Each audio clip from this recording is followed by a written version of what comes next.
कृष्णाय वासुदेवाय हरये परमात्मने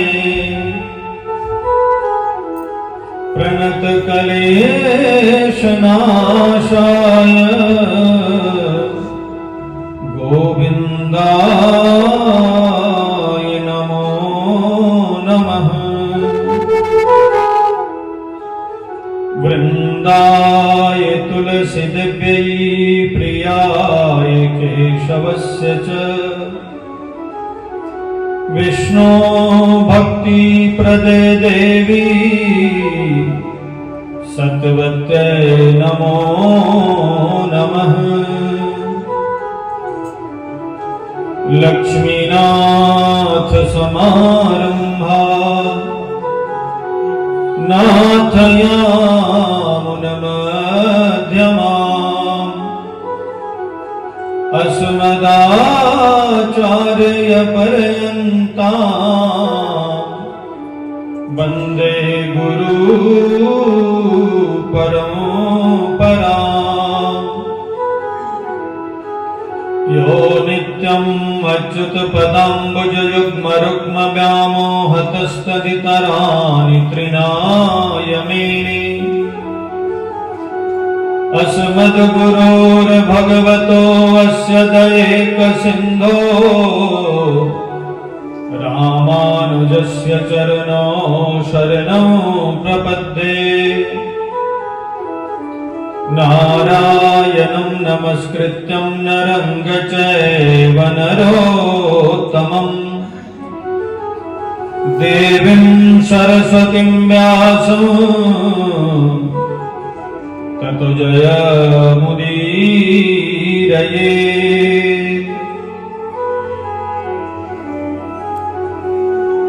सर्वप्रथम परम आराध्य प्रतिपादन कारण करना वर्णालय परम ब्रह्म प्राप्त अखिलेश्वर भगवान श्री राधा गोविंद जी के श्री चरण कमलों में साष्टांग दंडोत प्रणाम करते हुए उनकी हेतु की कृपा की कामना करता हूँ। प्रातः स्मरणीय भगवत संबंध ज्ञान प्रदाता आनंद श्री विभूषित जगत गुरु रामानुजाचार्य परम सद्गुरुदेव भगवान के श्री चरण कमलों में साष्टांग दंडोत प्रणाम करते हुए उनकी हेतु की कृपा की कामना करता हूँ। यहाँ पर उपस्थित सभी वैष्णव जनों के श्री चरण कमलों में साष्टांग दंडोत प्रणाम करते हुए उनकी हेतु की कृपा की कामना करता हूँ।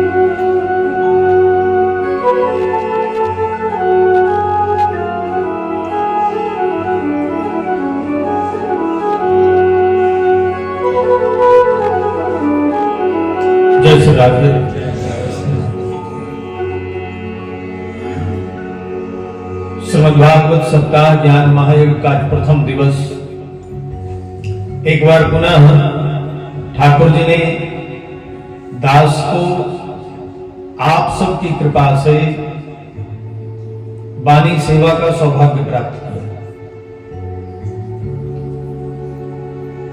आइए सर्वप्रथम कथा में प्रवेश करने से पूर्व 2 मिनट के लिए भगवत नाम का संकीर्तन करें और ठाकुर जी से यह प्रार्थना करें, हे प्रभु मेरे मन को, मेरे वाणी को, मेरे बुद्धि को अपने चरणों में लगाकर रखना।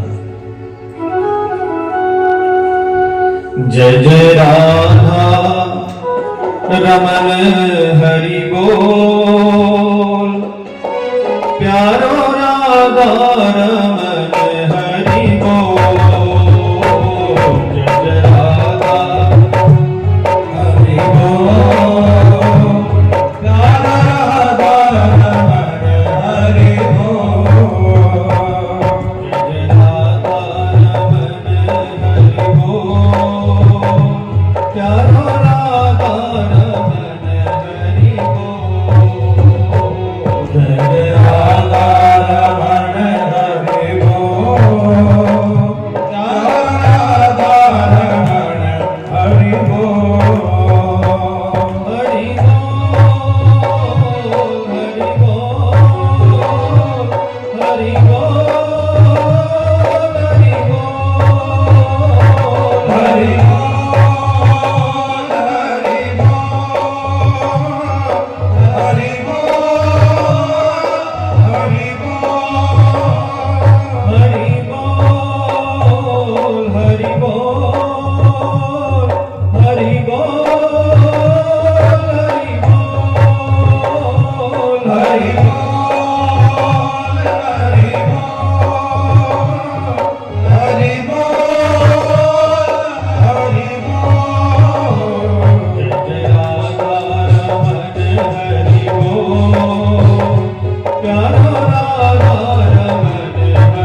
चरित्र सुना, वह सुंदर श्याम को जाने ही क्या, वह सुंदर श्याम को जाने ही क्या। मन में न बसा मन मोहन तो, वह ठान किसी पर ठाने ही क्या, वह ठान किसी पर ठाने ही क्या। उस बंदर ने मैली चखी, वह स्वाद सुधा पहचाने ही क्या, वह स्वाद सुधा पहचाने ही क्या। जिसने कभी प्रेम किया ही नहीं,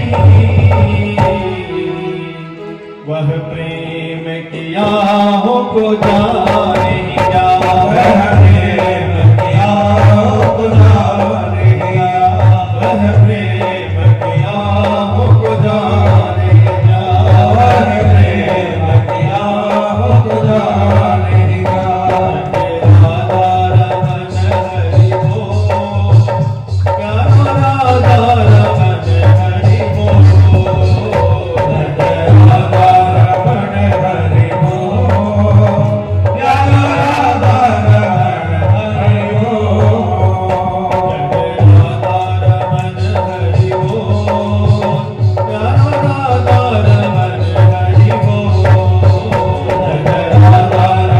हरि बोल,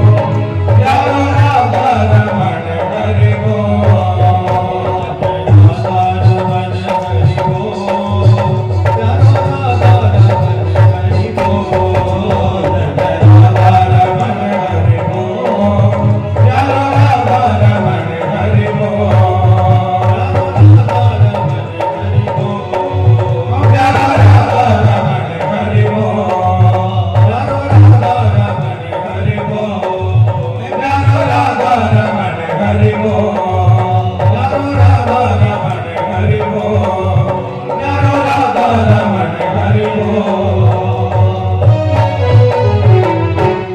वृंदावन बिहारी लाल की जय, ब्रजराज भगवान की की जय, वेंकटेश भगवान की की जय, रंगनाथ भगवान की की जय, नरसिंह भगवान की जय, राज महाराज की जय, काशी विश्वनाथ की जय, चावती रामचंद्र महाराज की जय, गौ माता की जय, नदी मातु की जय, भागवत भगवान की जय, जय जय श्री राधे।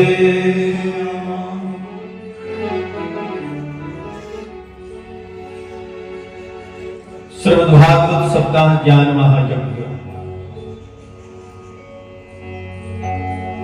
प्रत्येक वर्ष की भांति इस वर्ष भी कथा आरंभ होगी, लेकिन संख्या वही है महाराज। शुरुआती दौर में जितनी संख्या होती है लगभग उतनी ही है।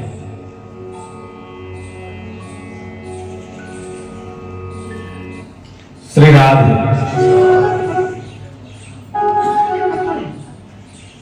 विडंबना देखिए हमारे जीवन की, बड़े भाग्य से तो कहीं श्रीमद् भागवत कथा श्रवण करने का सौभाग्य प्राप्त होता।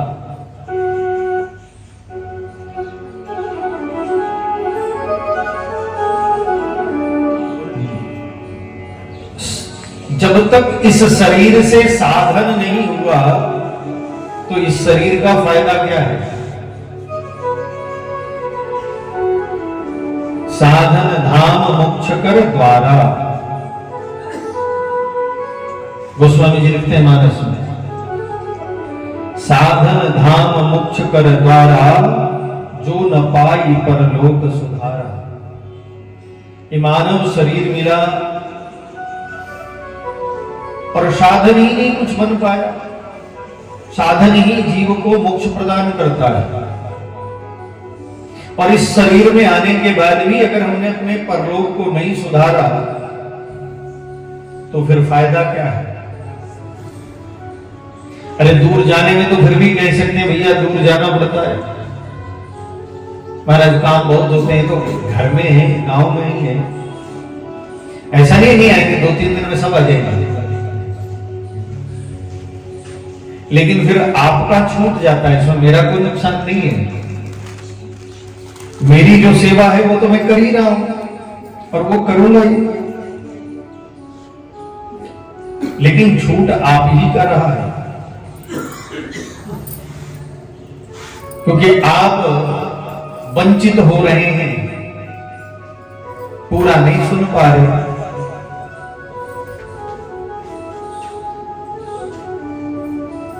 मैं हर बार कहता हूं, फिर कह रहा हूं, देखिए इन बालकों का भी उत्साह देखिए, जो कथा प्रत्येक वर्ष आयोजित करता हूं, कई प्रोग्राम आयोजित करते हैं, कथा है, शिवरात्रि उत्सव है, जागरण इतना बड़ा है, और भी कई प्रकार के कार्यक्रम लगे हुए हैं। दुनिया चाहे कुछ बोलेंगे तो जरूर सुनना तो पड़ेगा, अगर इस काम में लगे हो तो सुनना तो पड़ेगा भाई। ये कांटों भरा ताज है, बिना मतलब लोग खड़े हैं, एक तो होता है कि चलने में चुभता है ना, ये तो खड़े खड़े भी चुभा जाते हैं।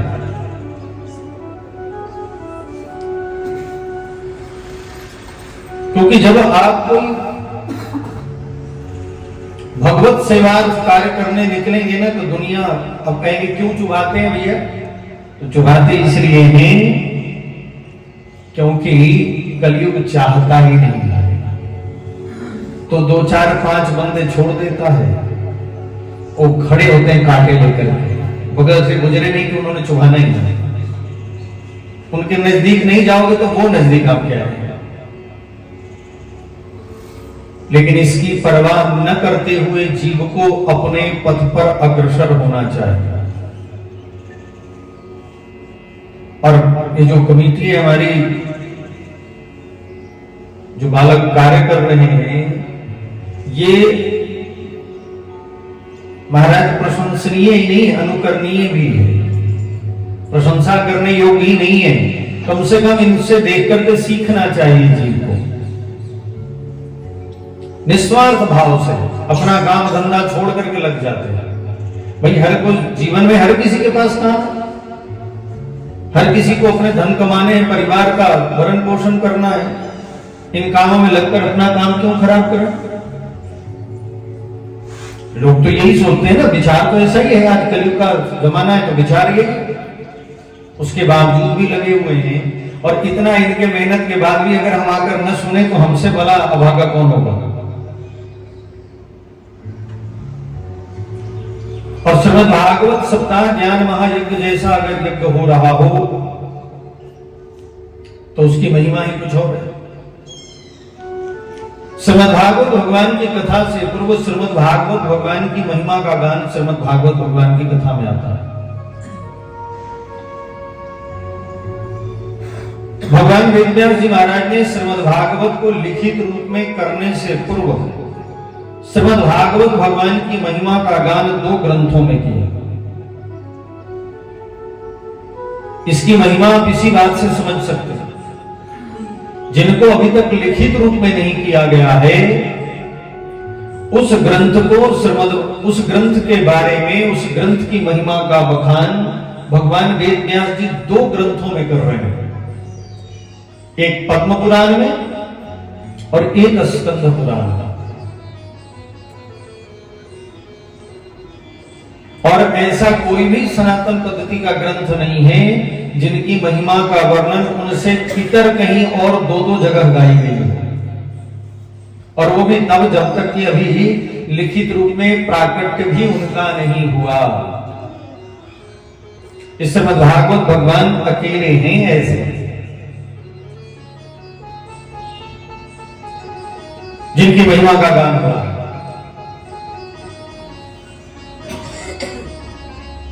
श्री राधे। और श्रीमद् भागवत भगवान की अंतर्गत जो भागवत भगवान की महिमा आई शुरुआत में, वो है पद्म पुराण वर्णित श्रीमद् भागवत भगवान की महिमा, जो पद्म पुराण में गाया। और प्रथम ही श्लोक में श्रीमद् भागवत भगवान ये महिमा का वर्णन करते हुए प्रथम श्लोक में बड़ा सुंदर मंगलाचरण कर रहे हैं। सच्चिदानंद रूपाय विश्वोत्पत्त्यादि हेतवे तापत्रय विनाशाय श्री कृष्णाय वयं नमः।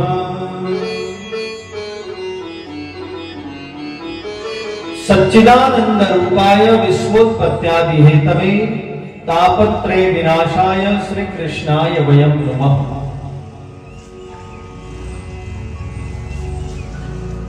सच्चिदानंद रूपाय, जिनका स्वरूप सच्चिदानंद स्वरूप जो है, और विश्वोत्पत्त्यादि हेतवे, जो विश्व के उत्पत्ति प्रलय एवं संहार के भी कारण है, यानी जिनके द्वारा विश्व की उत्पत्ति, जिनके द्वारा विश्व का पालन और जिनके द्वारा विश्व का संहार होता हो, यानी जिनके आदेश से होता हो। और तापत्रय विनाशाय, जो जीव के तय प्रकार के ताप हैं, दैहिक, दैविक और भौतिक, इन तीनों तापों का जो विनाश करते हैं। तो ये सब खूबी किसमें है? इतने सुंदर कौन है? जो सच्चिदानंद स्वरूप है। ऐसे कौन है जो विश्वोत्पत्त्यादि हेतवे, जो विश्व के उत्पत्ति, पालन एवं संहार के भी कारण है। और ऐसे कौन है जिनकी कृपा से जीव के त्रय तापों का विनाश हो जाता है। तो यहां पर भगवान वेदव्यास जी कहते हैं श्री कृष्णाय वयं नमः। ऐसे भगवान श्री कृष्ण जिनकी कृपा से जीव के त्रय तापों का विनाश होता है, जिनका स्वरूप सच्चिदानंद स्वरूप है और जिनके द्वारा विश्व के उत्पत्ति, पालन एवं संहार होता है, जो इनके भी कारण हैं, ऐसे भगवान श्री कृष्ण को हम नमस्कार करते हैं। श्री कृष्णाय वयं नमः। सात शब्दों में कहा और ऐसे था। अब आप यहां समझिए, जिनकी कृपा से तय तापों का विनाश होता है। आजकल हर आदमी इसीलिए भटकता है। आप देखते होंगे, कभी शिव जी के मंदिर में आते होंगे तो कोई तिल चढ़ा जाता है, तो कोई 5 दाल रख जाता है, तो कोई थोड़ा गुड़ उनके सर के ऊपर डाल जाता है, चीटियां लगी रहती है। आजकल तो एक नया धंधा है, शहद लगा के चढ़ा दो।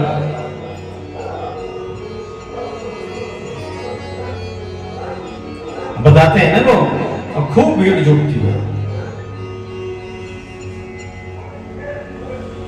कहीं टोना टोटका का काम करने लगी है। मैं नहीं कह रहा कि उसमें असर नहीं है, मैं इसका, हर चीज का अपना एक असर है, लेकिन क्या भगवान शिव ऐसे प्रसन्न होते हैं?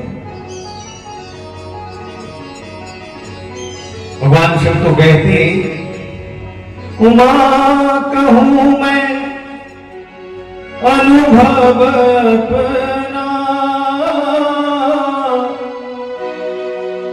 सत हरि भजन जगत सब सपना। कहा देवी सत हरि भजन, भगवान का भजन ही सत्य है, भगवत सेवा ही सत्य है, बाकी सब स्वप्न है, इल्यूजन है।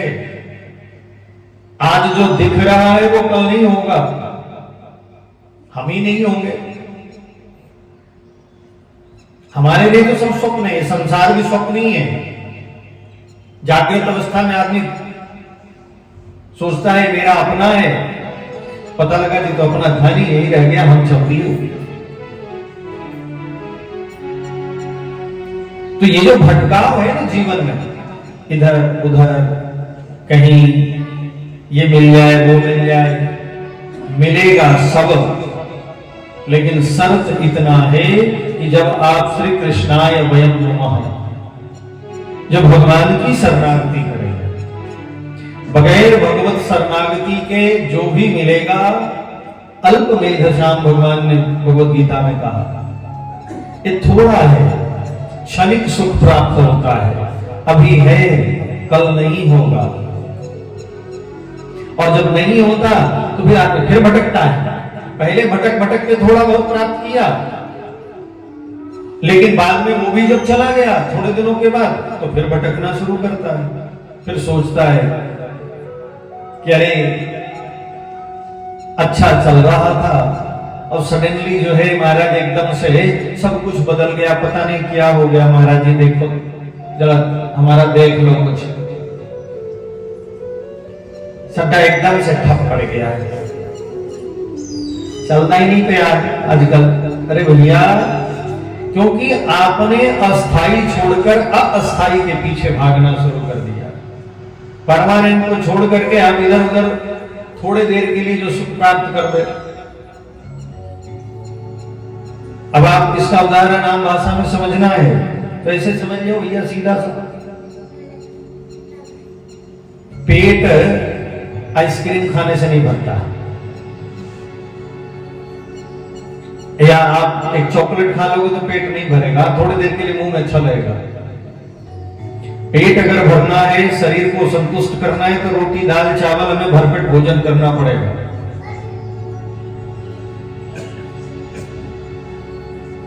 और शरीर और खराब कर लोगे ये अलाय बलाय खा करके। तो इसी प्रकार से महाराज भगवत शरणागति सबसे बड़ा कार्य है। भगवत शरणागति के बाद फिर भगवान की जिम्मेवारी है कि वो जैसे रखना चाहे वैसे रखेंगे, हम वैसे ही रहेंगे। क्योंकि भगवान की शरणागति के बाद भगवान की जिम्मेवारी बन जाती है। घर में जब हमको नौकर रखते हैं ना, तो नौकर की जिम्मेवारी नहीं होती कुछ भी, उसका खर्चा चलाने की सारी जिम्मेवारी मालिक की होती है। पेमेंट देना, भोजन समय पर मिल रहा है कि नहीं, ये सारी जिम्मेवारी उसकी मालिक की होती है। नौकर का काम है जो काम बता दिया गया वो करता है। हमारा भी कार्य वही है, जो हमें बताया गया वो हम करें, लेकिन शरणागति करके, सरेंडर करके। और अगर ऐसा नहीं करेंगे तो फिर तो जीवन भर वही भटकाव रहेगा, भटकते रहोगे, कभी इधर कभी उधर, कभी उधर कभी उधर। क्योंकि आप भगवत शरणागति नहीं कर पाएंगे तो फिर जीवन में कुछ आपके पास रहेगा ही नहीं। जो अभी है कल नहीं होगा, फिर रोएंगे।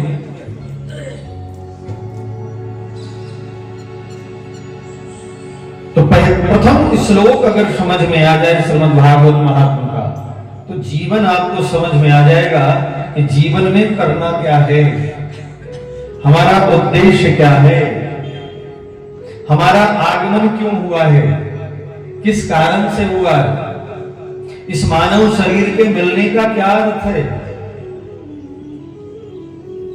ये मानव शरीर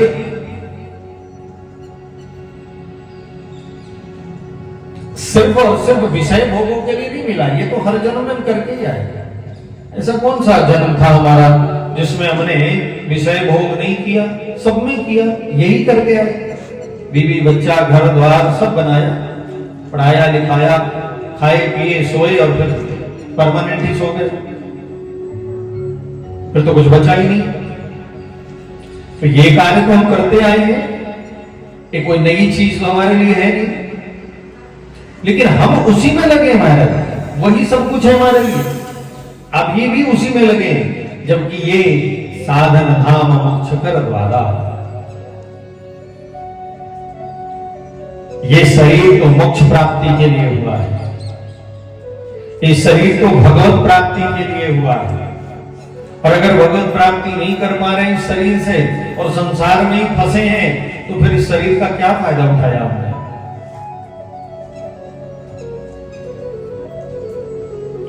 श्री राम दूसरे श्लोक में सुखदेव जी महाराज की स्तुति की है। यम प्रवजन्तमनुपेतमपेत कृत्यम द्वैपायनो विरह कातर आजुहाव पुत्रेति तन्मयतया तरवोऽभिनेदुः स्तं सर्वभूतहृदयं मुनिमानतोऽस्मि।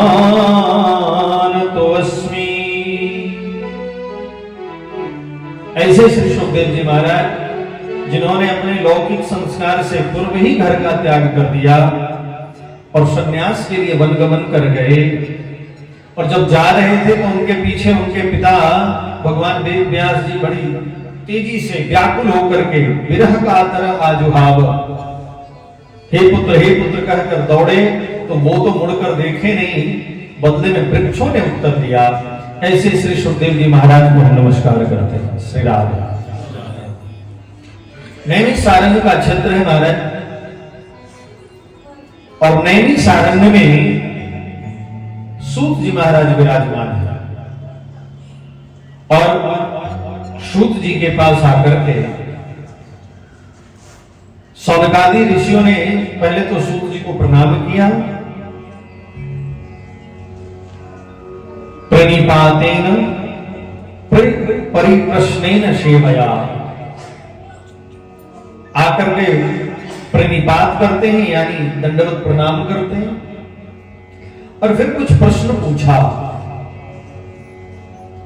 निवेदन किया, हाँ गुरुदेव, आप तो उन सभी ग्रंथों को जानते हैं, उन सभी रहस्यों को जानते हैं जिनको भगवान बादरायण जानते थे, इसलिए आप कोई ऐसी कथा सुनाएं, सूताख्याहि कथासारम मम कर्ण रसायनम, कोई ऐसी कथा सुनाए महाराज जो मम कर्ण रसायनम, मेरे कानों के लिए रसायन का काम करे, मेरे कानों के लिए दवा का काम करे, और ऐसी दवा जिसका कोई साइड इफेक्ट ना हो। रसायन उसको कहते हैं जिसका कोई साइड इफेक्ट नहीं होता महाराज,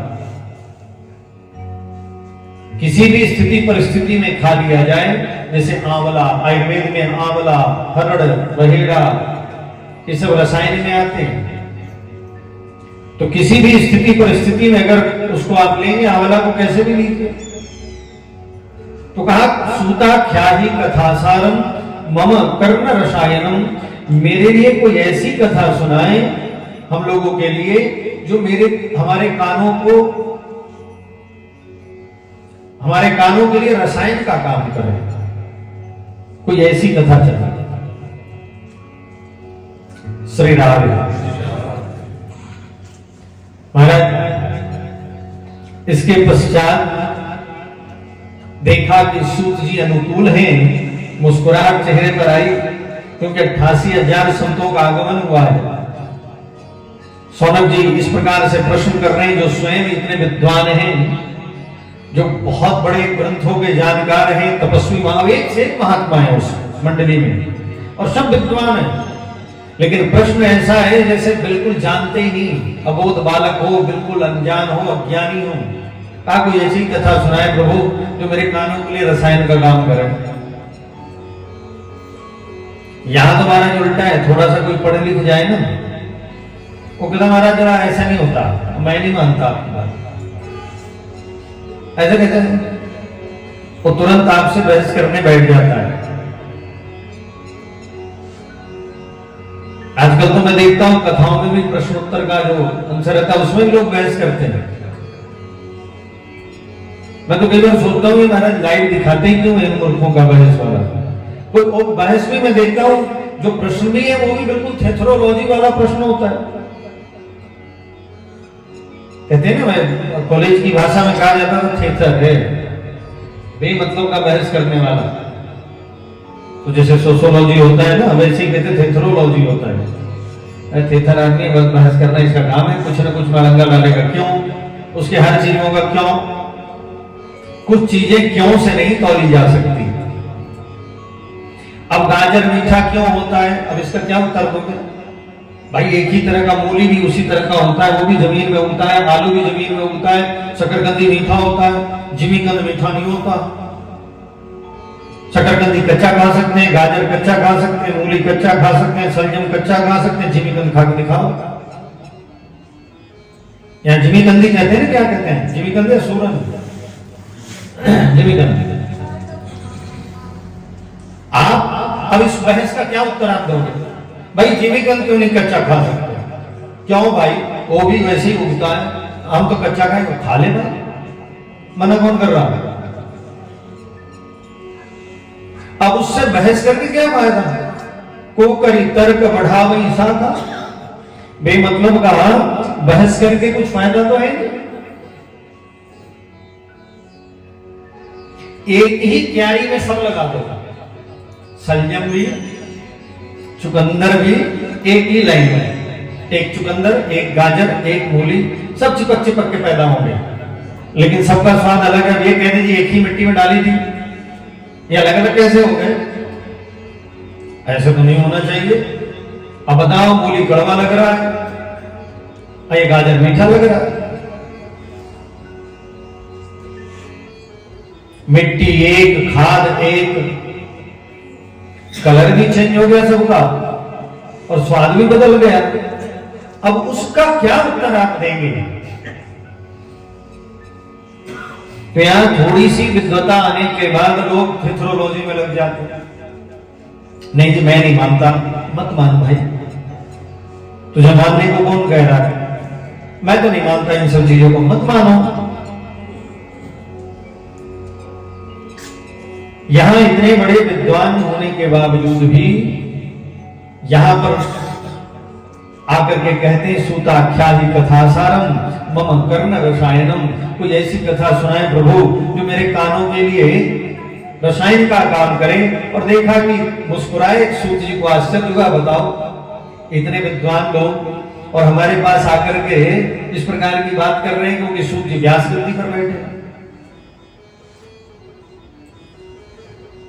तो देखा मुस्कुराए तो लगा अनुकूल है, तो तुरंत महाराज प्रश्न कर दिया, कहा गुरुदेव तुम्हारे मन में कुछ प्रश्न है, कुछ दुविधा है, कुछ शंका है, इनका निवारण चाहते हैं, आप इन शंकाओं का निवारण कर दीजिए। और पहला प्रश्न किया, भक्ति ज्ञान विरागप्तो विवेको वर्धते महान, माया मोह निरासश्च वैष्णवैः क्रियते कथम। कहा पहला प्रश्न है गुरुदेव, भक्ति ज्ञान विरागप्तो विवेको वर्धते महान, जीवन में भक्ति ज्ञान और वैराग्य कैसे प्राप्त होता है, इनका आगमन कैसे होता है? जीव को भक्ति का कैसे प्राप्त होता है, ज्ञान कैसे प्राप्त होता है और वैराग्य कैसे प्राप्त होता है? विवेको वर्धते महान, विवेक की वृद्धि कैसे होती है? माया मोह निरासश्च वैष्णवैः क्रियते कथम, माया से मोह से वैष्णव जन अपने आप को दूर कैसे कर लेते हैं? ये तो बहुत मुश्किल काम है। ऐसा उनके पास क्या होता है जो माया मोह से दूर हो जाते हैं? हमें तो पकड़ के रखा हुआ है। ये वो संत पूछ रहे हैं जो स्वयं महाराज इन सबसे दूर हैं, लेकिन प्रश्न है माया मोह निरासश्च वैष्णवैः क्रियते कथम, वैष्णव जन अपने आप को माया मोह से दूर कैसे कर लेते हैं? फिर कहा ये कलयुग है प्रभु और भयंकर कलिकाल चल रहा, और जीव अब अनेक प्रकार के गलत कार्य को करता है कलयुग के प्रभाव में आकर, और उस गलत कार्य को करने के बाद अनेकों प्रकार के कष्ट को भोगता है। तो ऐसा कौन सा उपाय है जो जीवों को इन यातनाओं से बचा सके, इन क्लेशों से छुटकारा दिला सके? कोई ऐसा श्रेष्ठ उपाय बताएं, सबसे बढ़िया वाला, जो एकदम कंफर्म कर दे कि इस उपाय के बाद जीव इन क्लेशों से छूटेगा ही छूटेगा। फिर अगले प्रश्न में कहा हमें कोई ऐसे साधन का उपयोग बताएं जो सब में सर्वश्रेष्ठ हो। जितने भी कल्याण करने वाले साधन हैं उन सब में सर्वश्रेष्ठ हो, और जो अपवित्र को भी पवित्र करने की क्षमता रखता हो। वो वाली बात, वो चीज जाननी है। किसी भी प्रकार के अपवित्र वस्तु को पवित्र करने की जो क्षमता रखता हो, वो आप हमें बताइए। और फिर अंतिम प्रश्न में कहा, 5वें में कहा, गुरुदेव हमें ये बताइए ऐसा कौन सा साधन है जो भगवान श्री कृष्ण की प्राप्ति करा देता है। कोई ऐसे साधन का उपदेश करें जो हमें भगवान श्री कृष्ण की प्राप्ति करा दे। ये 5 प्रश्नों का उत्तर दे दीजिए।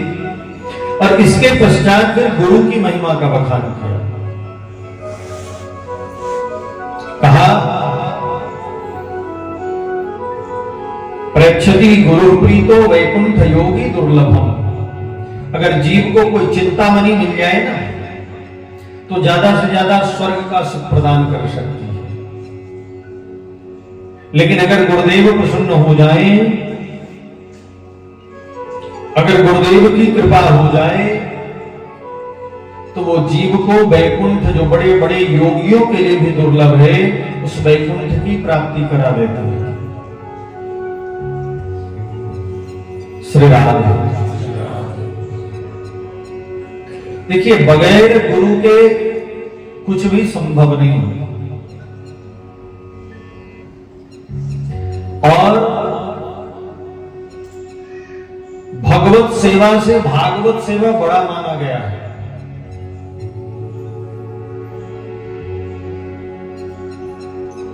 भगवान, मैं बार बार आप लोगों को समझा चुका हूं, भगवान अपने प्रति किए गए अपराध को तो एक बार क्षमा कर देते हैं कि चलो कोई बात नहीं। लेकिन भगवान के भक्त के प्रति कोई अपराध करे, वैष्णव अपराध को क्षमा भगवान नहीं करते थे। और इसका उदाहरण अभी थोड़ी देर आगे चलकर हमें मिलेगा, जब महाराज अम्बरीश और दुर्वासा प्रसंग आता है। भगवान हर जगह भगवान कहते हैं, गौ ब्राह्मण हिताय च, मेरा प्राकट्य ही ब्राह्मणों के हित के लिए हुआ है। गौमाता संत विप्रधेनु सुर संत हित, विप्र ब्राह्मण, सूर्य यानी देवता, धेनु मतलब गौ माता, और संत हित, संत का हित करने के लिए भगवान का आगमन हुआ। लेकिन महाराज अम्बरीश के प्रसंग में देखेंगे तो वहां एक राजा के लिए दुर्वासा ऐसे ऋषि जो डायरेक्टली भगवान से मिल सकते हैं वैकुंठ में जाकर के, बड़ी ध्यान दीजिए इस बात। जो वैकुंठ में जाकर के डायरेक्टली मिल सकते हैं, कभी भी जब मन करे तब वैकुंठ चले गए, दर्शन करके आ गए। वैसे ऋषि को भी सुदर्शन भगवान बिल्कुल पीछे पड़े हुए और कोई बचाने को तैयार नहीं है। अब आप इस बात से समझिए कि भागवत अपराध यानी वैष्णव अपराध कितना बड़ा अपराध है, कितना बड़ा।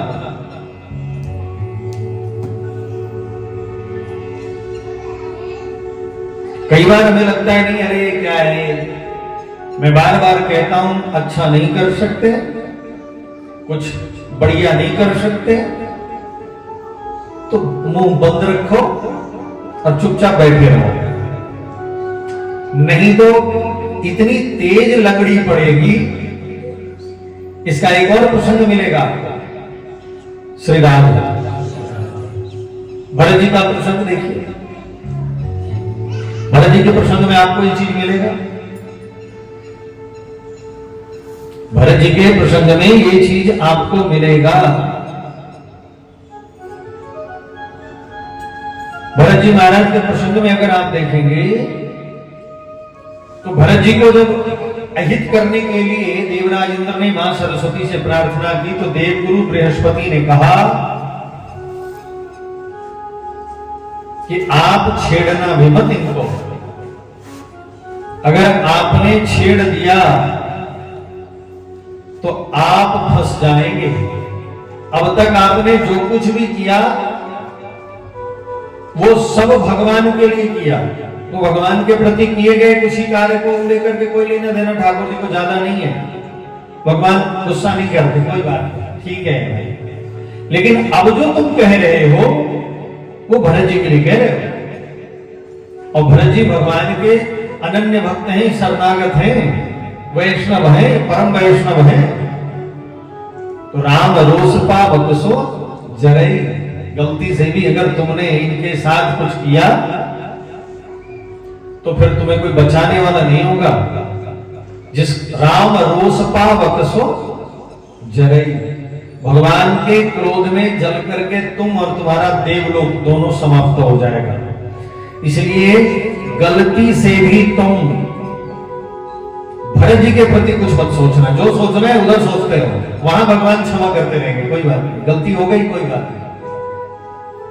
लेकिन अगर तुमने इनके प्रति कुछ करने की कोशिश की तो फिर आफत हो जाएगी तुम्हारे। इसलिए भूल से भी वैष्णव अपराध न हो जीवन में। अच्छा नहीं कर सकते तो चुप रहिए, कुछ मत करिए, भैया आपको क्या लेना देना, आपका कोई लेना देना हो तो बताओ। कोई लेना देना आपका तो है नहीं, तो फिर भैया क्यों परेशान हो रहे हो।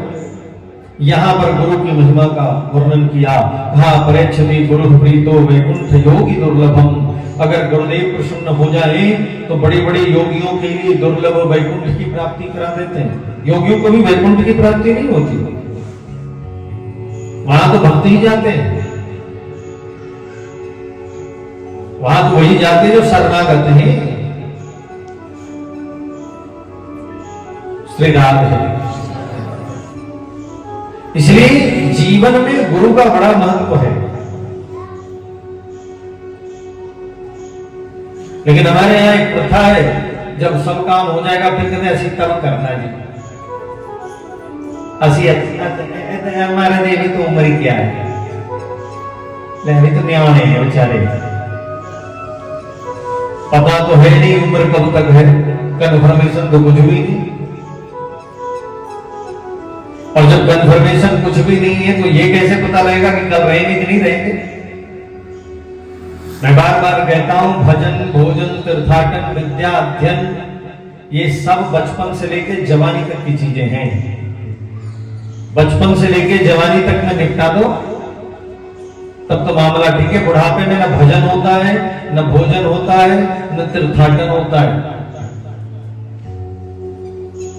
अब प्रधान जी वगैरह हमारे चले जाते हैं, 1 जनवरी वाले दिन बड़ी भीड़ होती है हमारे वृंदावन में, पता नहीं कैसे दर्शन करके आते हैं, हम तो नहीं करके आते, तो जाते भी नहीं, हम तो जाते भी नहीं वाले भाई, हिम्मत ही नहीं हमारी जाने की। इतनी भीड़ में धक्का हो गया भैया, पता नहीं कैसे ये लोग दर्शन कराते हैं, हमें तो नहीं पता चलता। श्री राधे।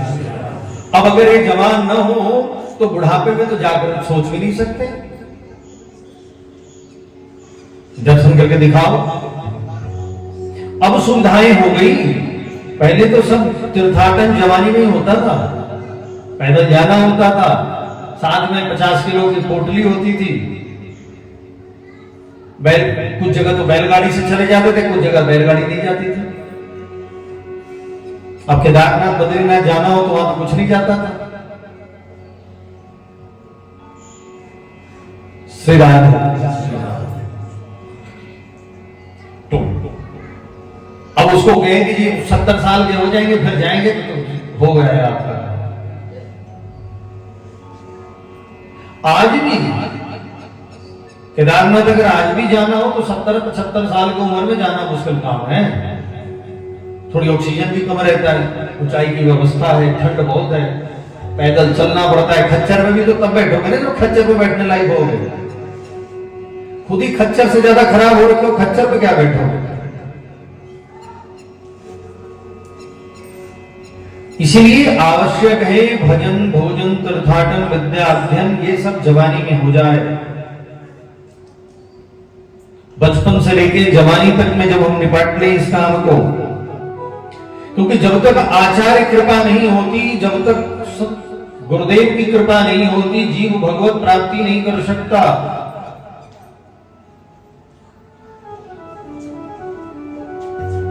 आचार्य कृपा सर्वोपरि है महाराज।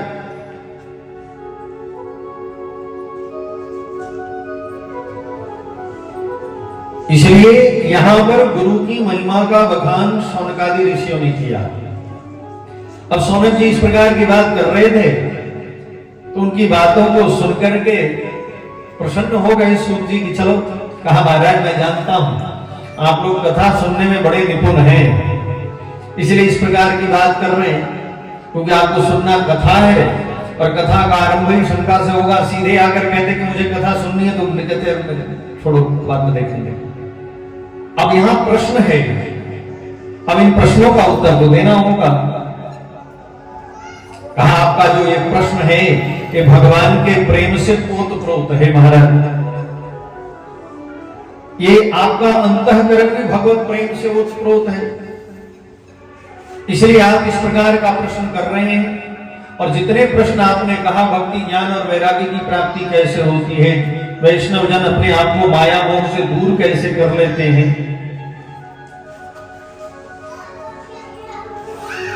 जो बिल्कुल निकृष्ट योनि में पड़ा हुआ जीव है, जो अनेकों प्रकार के पाप कर्म को भोग रहा है, उनको उनके दुखों से कैसे छुड़ाया जाए, उसके लिए उपाय क्या है।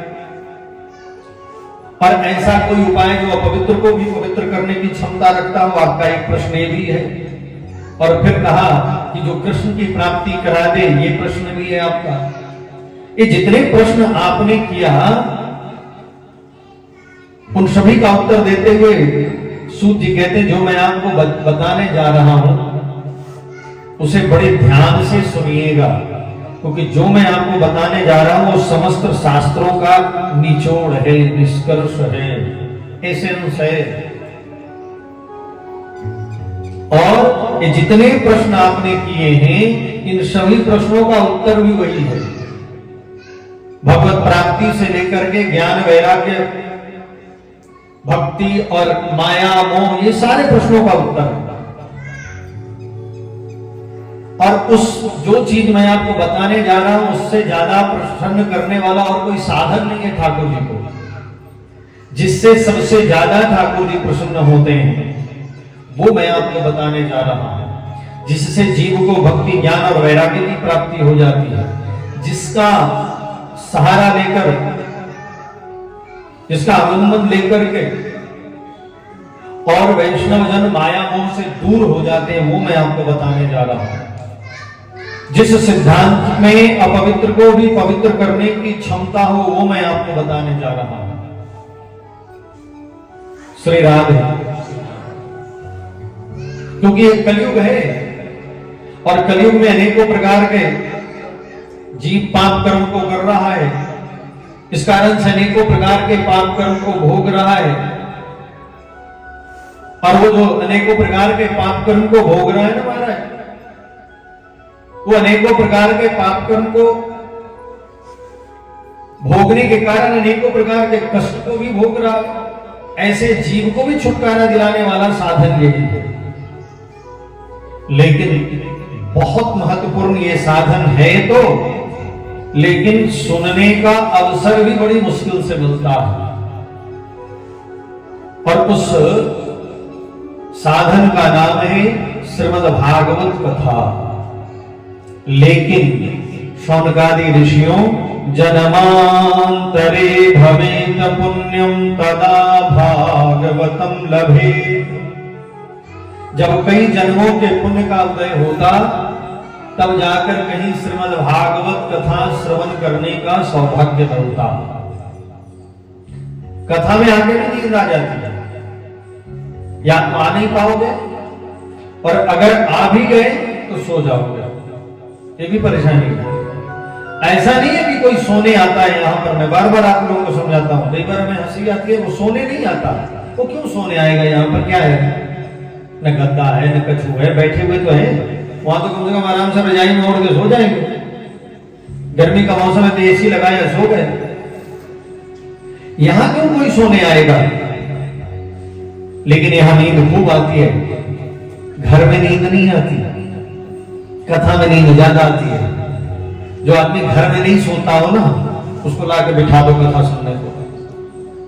घर में गद्दे पे नहीं सो रहा हो, आदमी एसी लगा दे रहा है, हीटर लगा दे रहा है, नींद नहीं आ रही है, गोली खानी पड़ती है, कथा में बिठाओ, अगर न सो जाए बंदा। जितनी देर कथा चलेगी उतनी देर सोएगा। भजन हो रहा हो तेज आवाज में, इतने तेज ढोलक बज रहे हो, पैड बज रहा हो, उसके बावजूद भी नहीं उठता, खूब खर्राटे मार के सो रहा होता है।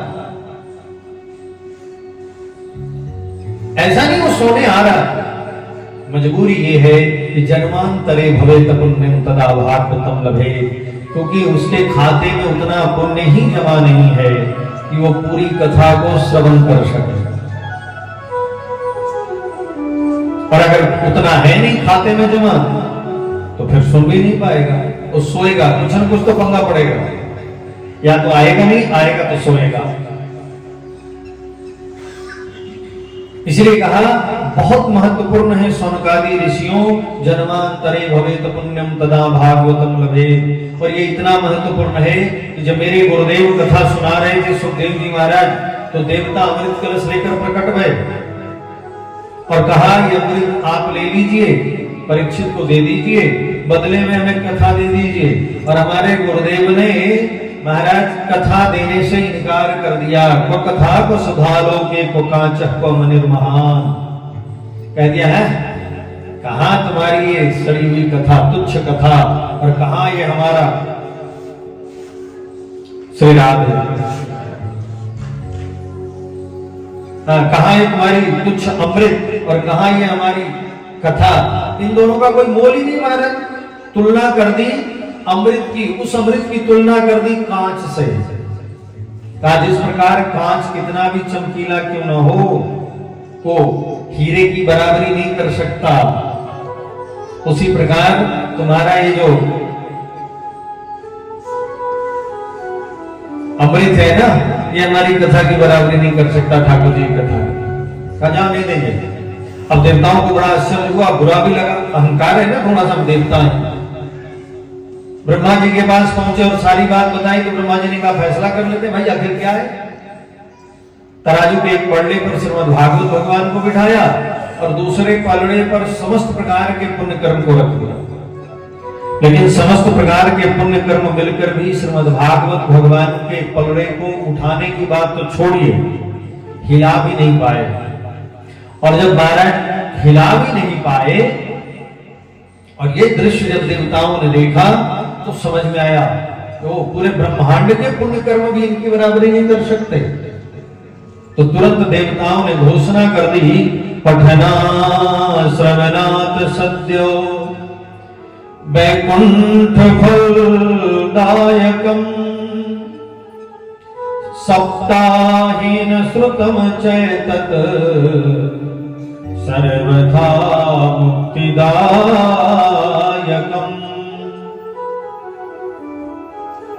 कह दिया पठना श्रवणात् सद्यो वैकुंठ फलदायकम और सप्ताहेन श्रुतम चैतत सर्वथा मुक्तिदायकम। जो सप्ताह विधि से इस श्रीमद् भागवत को पढ़ते हैं, सुनते हैं, उनको निश्चय ही मोक्ष प्राप्त होता है, निश्चय वैकुंठ प्राप्ति हो जाता है। ये देवताओं ने घोषणा की हुई ब्रह्मलोक में। सूत जी ने कहा, सूत जी कहते हैं कि सर्वप्रथम जो सप्ताह की विधि है ना, वो महर्षि सनकादि ने नारद जी को प्रदान की। अब तुरंत प्रश्न कर दिया सनकादि ऋषि ने, कहा गुरुदेव ये दोनों मिले कहां, क्योंकि दोनों दो अलग अलग लोग हैं। एक एक जगह बैठ जाते हैं तो उठते नहीं, और एक एक जगह रुकते नहीं। सनकादि अगर एक जगह बैठ गए तो हजारों साल तक नहीं उठते, बैठ गए तो समाधि में चले गए, ध्यान लगा के बैठ गए, तो महाराज जब बैठे हैं चुपचाप। और जो दूसरे हैं नारद जी, वो एक जगह टिकते नहीं, वो घूमने वाले हैं। एक बिल्कुल स्थिर है, फिर इन दोनों की मुलाकात कहाँ होगी? एक दक्षिणी ध्रुव है तो एक उत्तरी ध्रुव है, एक बिल्कुल ठंडे है तो एक बिल्कुल गर्म है। आप इस प्रकार से समझिए। तो महाराज आग और बर्फ कहां मिल गए? इन दोनों की मुलाकात कैसे हुई और किस कारण से कथा शुरू हुई, ये सारी बात अब हमें विस्तार से बताइए। तो बड़ा आश्चर्य है इन दोनों का मिलना। श्री राम सो जी कहते हैं, एक बार की बात है, महर्षि शंकादि बद्रिका आश्रम में निवास कर रहे थे। तो वहां पर महाराज बदहवास नारद जी पहुंचे। चेहरा एकदम निस्तेज है, बाल बिखरे हुए हैं, उड़े हुए, चेहरा पर बारक कह सकते हो आप, पीला पड़ा। ये दृश्य देख करके महाराज महर्षि शंकादि ने आवाज दे दी कि नारद जी आप कहां जा रहे हैं इतने परेशान होकर के, मुख उदास क्यों है? आप तो ऐसे दिखाई पड़ रहे हैं जैसे जीव की किसी की सारी संपत्ति लुट जाए और जो उस समय वो दिखता है वो आप उसी प्रकार से दिखाई पड़ रहे हैं। क्या बात है? एकदम से आवाज आई, देखा शनकादि खड़े हैं, तो प्रणाम किया मैंने। प्रणाम करने के बाद उनके प्रश्नों का उत्तर देते हुए कहा, महाराज मैं अपनी कहानी सुना रहा हूं आपको। मैं ये सोचकर पृथ्वी लोक पर गया था कि वहां जाकर कुछ भगवान का भजन करूंगा, सत्संग करूंगा, लोगों से मिलूंगा, भगवत कथा भगवत चर्चा होगी। श्री राम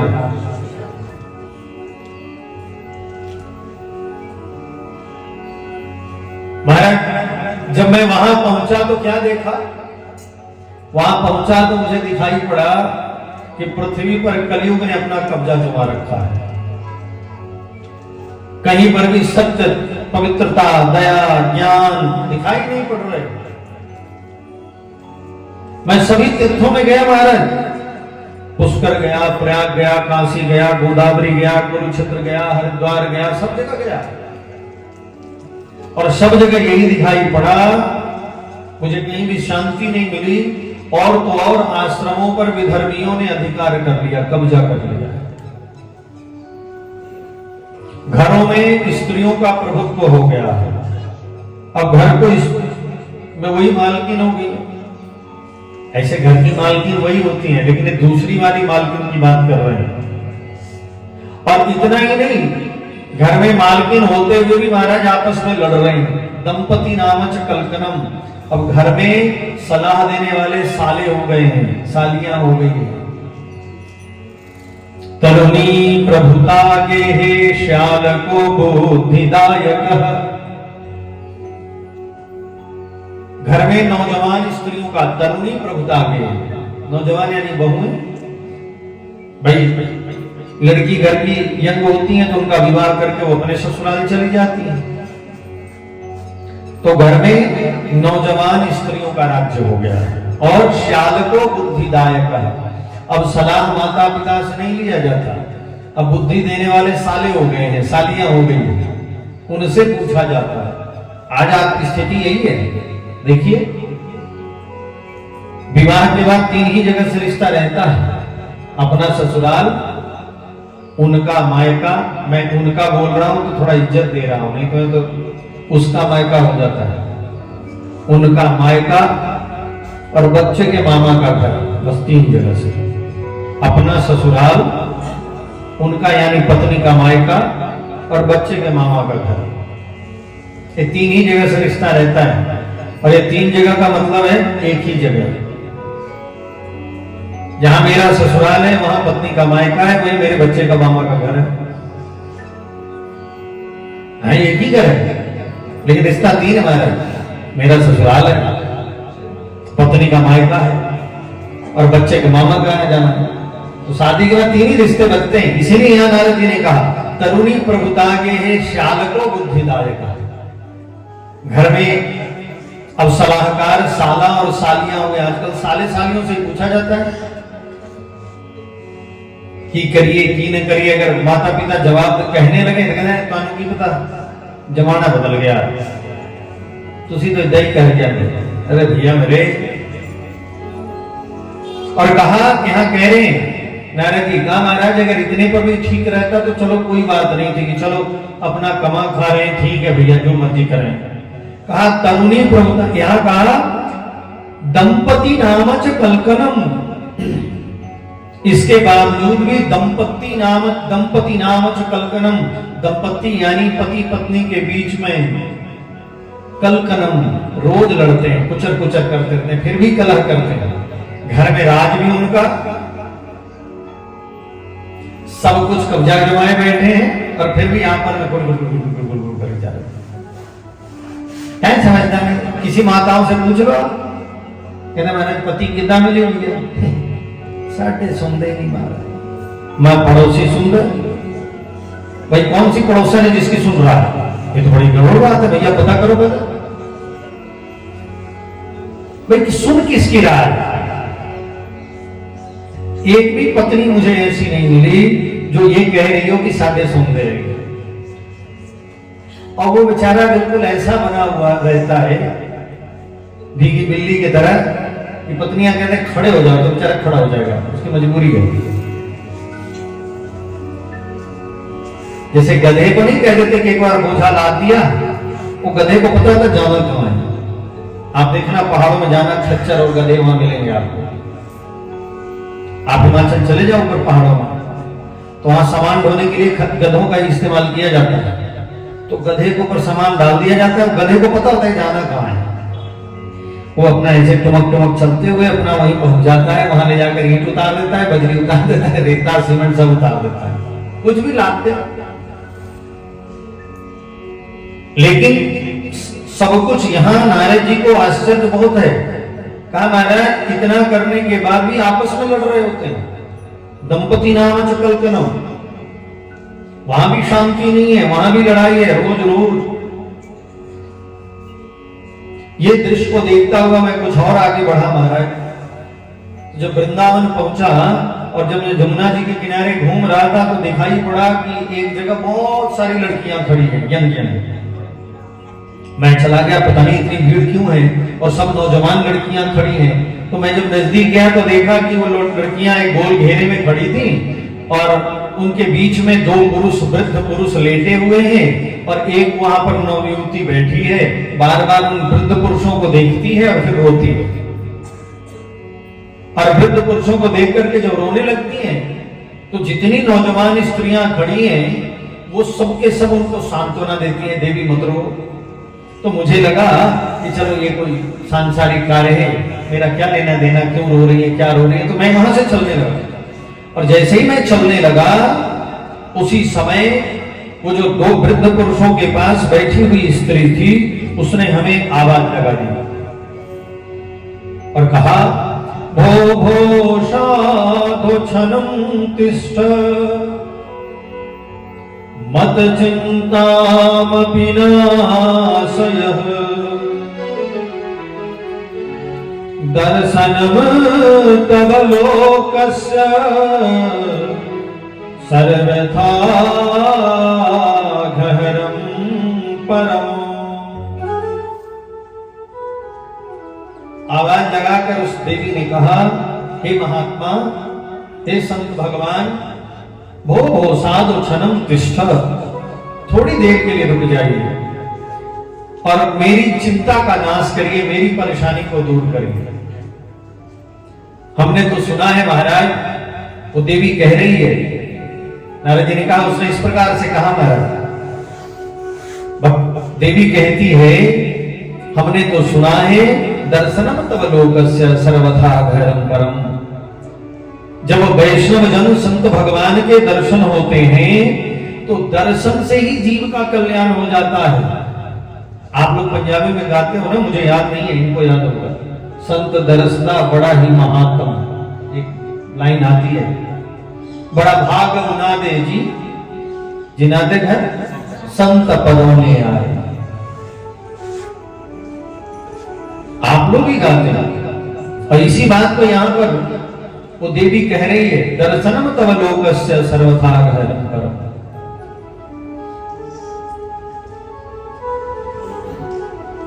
बड़े भाग्य जब होते हैं तब जाकर कहीं संत, पंजाबी भजन तो यही कहता है, याद है आपको? श्री राम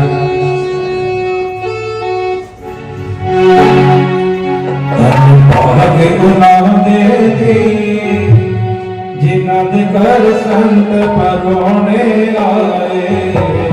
भाग्य होना दे जी जिन्होंने कर संत परोने आए। भाग्य होना दे जी जिन्होंने कर संत परोने आए। भाग्य होना दे जी जिन्होंने कर संत परोने आए। जिन्होंने कर संत परोने आए। जिन्होंने कर संत परोने आए। जिन्होंने कर संत परोने आए। जिन्होंने कर संत परोने आए। धन्य भाग्य गुना दे दी जिन्होंने कर संत परोने आए। भाग्य होना दे जी जिन्होंने कर संत संत परोने आए। श्री राधे बड़ा भाग होना दे जी जिन्होंने घर संत परोने आए। सेम बात यहाँ देवी कह रही है, दर्शनम तव लोकस्य सर्वथा ग्रहणम पाप। हमने तो सुना है कि दर्शन मात्र से जीव का कल्याण हो जाता है। जब बहुत भाग्य का उदय होता है तब जाकर कहीं संत का दर्शन प्राप्त होता। इसलिए थोड़ी देर के लिए रुकिए और हमारे परेशानियों को दूर करिए महाराज। कहा महाराज मैं रुक गया और रुक करके नारद जी ने कहा, मैंने उनसे पूछा देवी आप कौन है? तो देवी ने कहा मैं भक्ति हूं। कहा ये दोनों कौन है? कहा ये दोनों मेरे पुत्र हैं, ज्ञान और वैराग्य। महाराज मैं द्रविड़ में प्रकट भई, लेकिन जब वहां से चली तो कलयुग ने धीरे धीरे धीरे धीरे कलयुग के प्रभाव से राजस्थान आते आते मैं बिल्कुल बुजुर्ग अवस्था में पहुंच गया। मैं और मेरे दोनों पुत्र भी, ज्ञान और वैराग्य भी। लेकिन जैसे ही मैं वृंदावन में पहुंची मैं तो नवयुवती हो गई, लेकिन मेरे दोनों पुत्र अभी भी वृद्ध अवस्था में ही हैं। होना तो ये चाहिए था महाराज कि मैं बुढ़ी हो जाती और बच्चे जवान हो जाते, यंग रहते। घटते जर था माता तरनो तरनो तनया बीती। मैं बुढ़ी हो जाती और मेरे बच्चे जवान रहे थे, लेकिन हुआ उल्टा। मैं तो नवयुवती बन गई हूं और मेरे दोनों पुत्र अभी भी वृद्धावस्था में हैं। इसका कारण क्या है कुछ समझ में नहीं आ रहा। लेकिन अब आप आ गए हैं तो मेरी चिंता का नाश करिए। नारद जी ने कहा देवी कलयुग का प्रभाव है और कलयुग इस पृथ्वी पर उसको रहने का अधिकार प्राप्त है, इसलिए ये हालात हैं।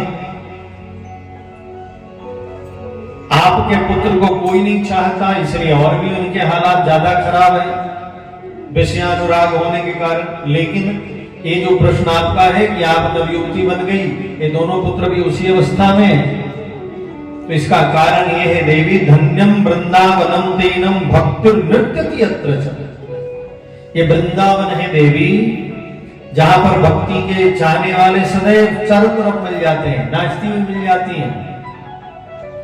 इसलिए जब आप यहां आई तो आपके चाहने वाले यहां थे तो आप नवयुवती बन गई।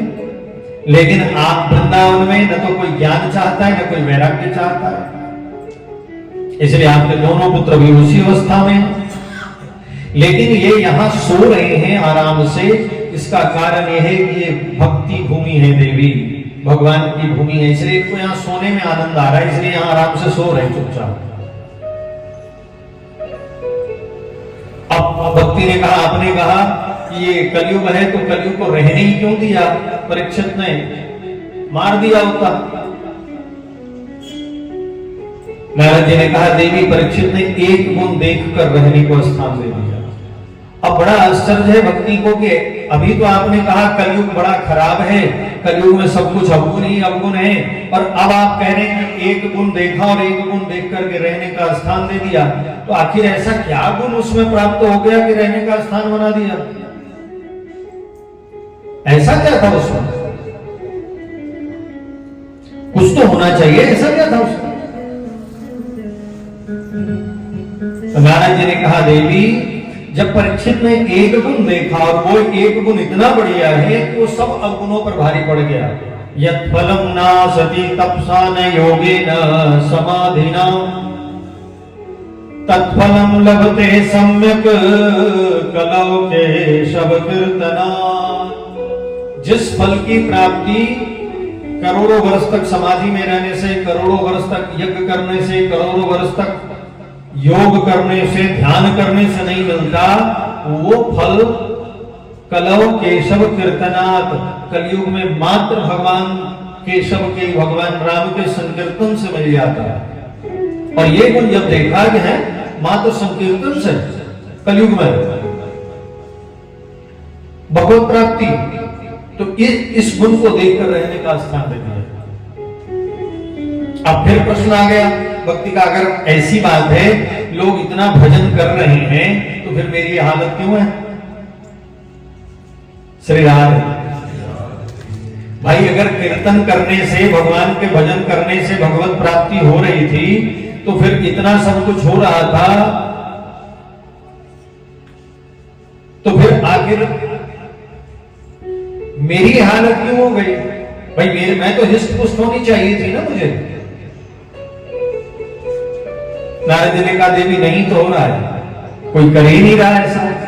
कहा भी तो आपने कहा नहीं हो रहा है। क्यों नहीं हो रहा है? इसका कारण दे रहे, नहीं वैष्णवता पुत्र संप्रदाय पुरस्कारा। कहीं पर भी संप्रदाय अनुसार दीक्षित वैष्णव नहीं दिखाई पड़ रहे, और जब तक संप्रदाय अनुसार दीक्षित वैष्णव नहीं होंगे, भजन भी नहीं होगा, कीर्तन भी नहीं होगा। कई बार हम जब बात करते हैं तो कहते हैं, अरे संप्रदाय में बांट देते। अरे भैया, हम थोड़े बांट रहे हैं, यहाँ नारद जी कह रहे संप्रदाय पुरस्कारा। संप्रदाय अनुसार दीक्षित वैष्णव होंगे तभी होगा। अब भक्ति ने अपने दुख को दूर करने के लिए नारद जी से प्रार्थना की, तो नारद जी ने महाराज वचन दे दिया कि आपके पुत्रों को उसी अवस्था में लाऊंगा, आपको भी लाऊंगा, मैं पुनः स्थापित करूंगा, वचन देता हूं। और कोशिश आरंभ कर दी, वेद वेदांत उपनिषद सब सुना डाले। इतना सुनाने के बाद भी कुछ नहीं हुआ। हाँ, थोड़ी देर के लिए आंख खोले, और आंख खोल कर देखने के बाद और गहरी नींद में सो गए, अब और आराम मिल गया। अब नारद जी परेशान है, कितना कुछ सुना दिया और कुछ हुआ नहीं। उसी समय आकाशवाणी हुई, यदर्थम तो सत्कर्म सुरर से तो समाचार। कहा, हे मुनिवर, हे महाराज, आप सत्कर्म करो। अब बड़ी परेशानी है। परेशानी ये महाराज कि अभी तक जो मैं कर रहा था, क्या वो सत्कर्म की श्रेणी में नहीं आता? क्या गीता पाठ करना, वेद पाठ करना, वेदांत सुनाना, उपनिषद पाठ करना, ये सत्कर्म नहीं है? फिर सत्कर्म क्या है? समझ में नहीं आ रहा। आकाशवाणी ने इतना ही कहा, ये दर्शे तो सत्कर्म, सुरर से तो समाचार, आप सत्कर्म करिए। और जब समझ में नहीं आया तो भक्ति से कहा, देवी आप यहीं रुकिए और मैं बद्री का आश्रम जा रहा हूं, वहां जाकर भगवान से प्रार्थना तपस्या करूंगा, उनसे पूछूंगा कि सत्कर्म क्या है, जिसके बारे में आकाशवाणी ने कहा। और कहा, महाराज मैं इसी कारण से बद्रीनाथ में यहाँ आया हूँ, लेकिन भगवान की बड़ी कृपा, आपसे मुलाकात हो गई, हमारी परेशानी को दूर करिए, मैंने वचन दे रखा है। श्री नारद जी ने कहा, मेरा बड़ा भाग्य जो आपके दर्शन हो गए। आप जैसे संतों का दर्शन हो जाना बड़ी बात है। सरकारी ने कहा, महाराज इसके लिए क्यों परेशान हो रहे हो? कहा, अरे परेशानी की बात है महाराज, मैंने सब कुछ सुना दिया, लेकिन अब तक उनको कुछ हुआ ही नहीं। सुखदेव जी, सनकादि ने कहा, इसके लिए तो पहले से व्यवस्था है। कहा, कौन सी? कहा, इदं भागवतम नाम पुराणम ब्रह्म संहितम भक्ति ज्ञान विरागानाम स्थापनाय प्रकाशितम। भक्ति ज्ञान और वैराग्य को ही स्थापित करने के लिए इदम भागवतम नाम पुराणम ब्रह्म संहितम, श्रीमद् भागवत भगवान का प्राकट्य हुआ है। आप उन्हें श्रीमद् भागवत सुना दीजिए। अब प्रश्न बड़ा आश्चर्य हुआ, कहा प्रभु ऐसा क्या है श्रीमद् भागवत में? कहा इसमें सब कुछ है, आप सुना देंगे तो उनका कल्याण हो जाएगा। तो कहा आपसे बढ़िया वक्ता कोई नहीं मिलेगा, आप ही सुना दीजिए। आप बताइए कहाँ कथा करनी है? तो शंकादि ने कहा हरिद्वार में करेंगे, आनंद नामक तट पे, गंगा जी के घाट पे करेंगे, चलिए। महर्षि शंकादि को लेकर के हरिद्वार पहुंचे, वेदी बनाया, स्थापित किया, बिठाया। जब एक खबर चारों तरफ फैली तो सभी देवी देवता सब वहां उपस्थित हो गए महाराज, सब, सभी नदियां, सभी तीर्थ, सभी देवता, सब। कुछ लोग नहीं आए। नारद जी ने कौन सा हमें खबर भेजा, हमें निमंत्रण थोड़े दिया है। उनको जाकर महर्षि भृगु स्वयं समझा बुझा कर लाए। कहा मैं कह रहा हूं, मेरे कहने से चल लो, मेरे कहने से मान जाओ। श्री राधा और जाकर लेकर आए महाराज। कथा आरंभ हुई। देखिए जिनके लिए कथा हो रही है वो बैठे हैं वृंदावन में, जहां कथा हो रही है वो है हरिद्वार। दूरी कितनी है? तो 300 किलोमीटर से ऊपर की दूरी है, लगभग 300, 350, 350 किलोमीटर की दूरी है महाराज। आप समझो इस बात। कई बार कहते हैं ऐसे कैसे होता है, कहते हैं भैया होता है, क्यों नहीं होता है? श्री राधे। कथा आरंभ हुई और अभी कथा का महात्म्य ही चल रहा था कि इसी बीच में अभी महात्मा की कथा ही चली है। अभी पूरी कथा महात्मा की भी नहीं हुई, थोड़ा सा ही हुआ है। और थोड़ा सा होते ही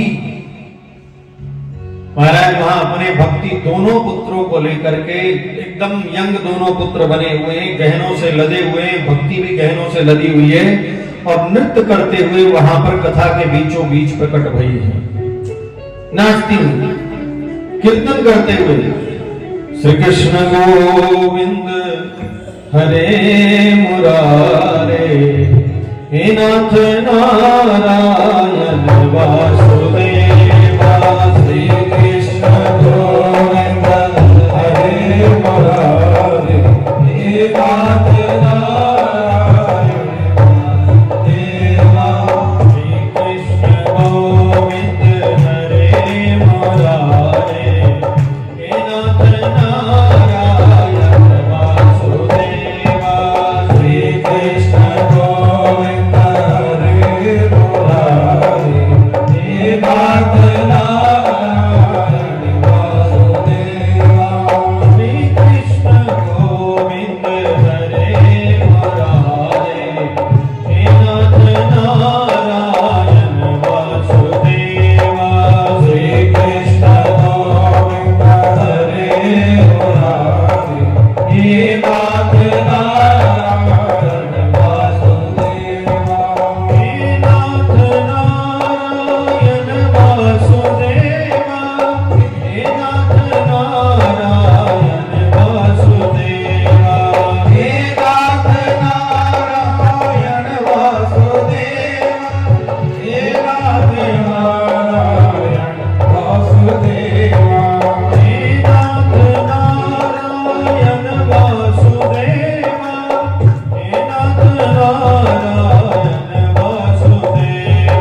सहसा विरासित श्री कृष्ण गोविंद हरे मुरारे नाथेति नामानि मुहुर्वदन्ति भक्ति सुतौतो तरुणो गृहीत्वा प्रेमैकरूपा सहसा विरासित श्री कृष्ण गोविंद हरे मुरारे हे नाथ नारायण वासुदेव।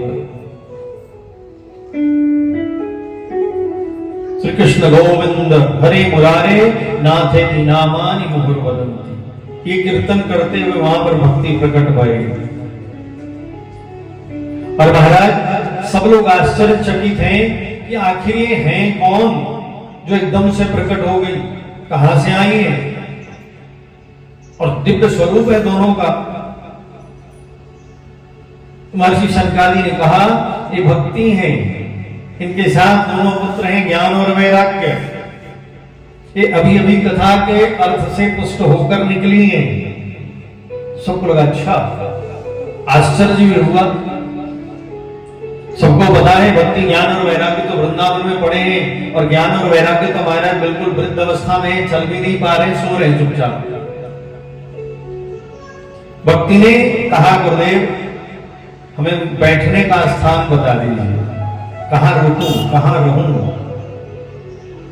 महर्षि शनकादि ने कहा देवी आप जाकर के वैष्णवों के हृदय में विराजमान हो जाइए। वही एक ऐसी जगह है जहां आपको कोई तंग नहीं करेगा। वैष्णवों का हृदय ही एक ऐसा जगह है जहां आपको कोई परेशान नहीं करेगा। बाकी सब जगह तो आप परेशान हो जाएंगे, बाकी सब जगह परेशान हो जाएंगे। श्री राधे, क्योंकि वैष्णवों के हृदय में भगवान का विराजमान स्थान होता है तो वहां आपको कभी परेशान नहीं करेगा। इसलिए आप वहीं विराजमान हो जाइए। तो जाकर के विराजमान हो गए जितने लोग बैठे थे वहां। और जैसे ही भक्ति अपने दोनों पुत्रों के साथ वैष्णवों के हृदय में विराजमान हुई, सूत जी कहते हैं वैष्णवों के हृदय में भक्ति को विराजमान देखकर भगवान स्वयं वैकुंठ से दौड़ करके वहां पहुंचे। निज लोकम परित्यज्य भगवान भक्त वत्सलः, भगवान वैकुंठ छोड़कर दौड़ पड़े भक्ति के हृदय में विराजमान होते और पहुंच गए वहां जहां पर भक्ति बैठी हुई थी, यानी उसी कथा में हरिद्वार में जहां पर भक्ति विराजमान है।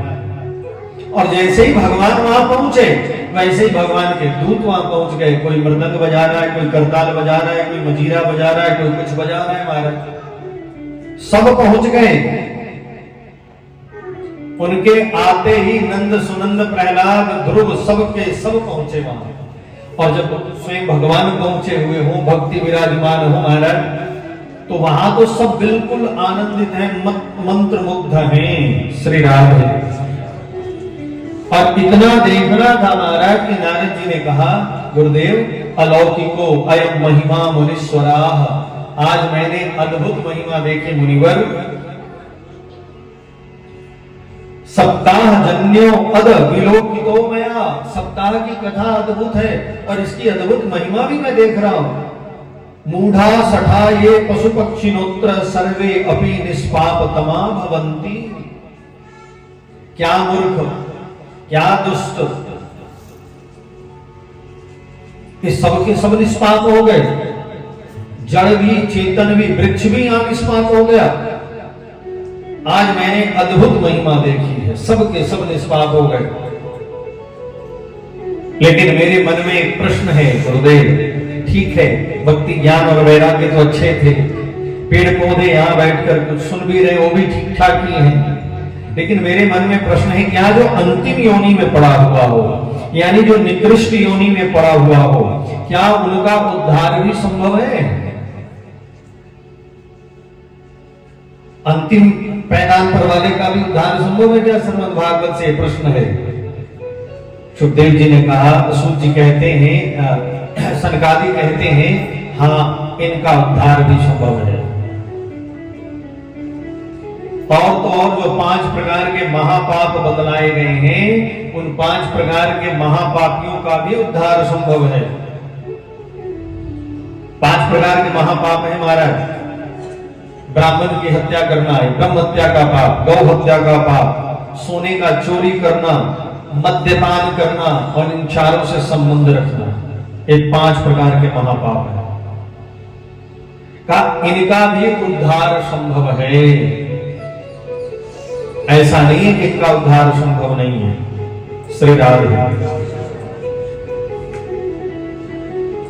इनका भी उद्धार संभव, इस प्रकार के पापियों का भी उद्धार संभव है।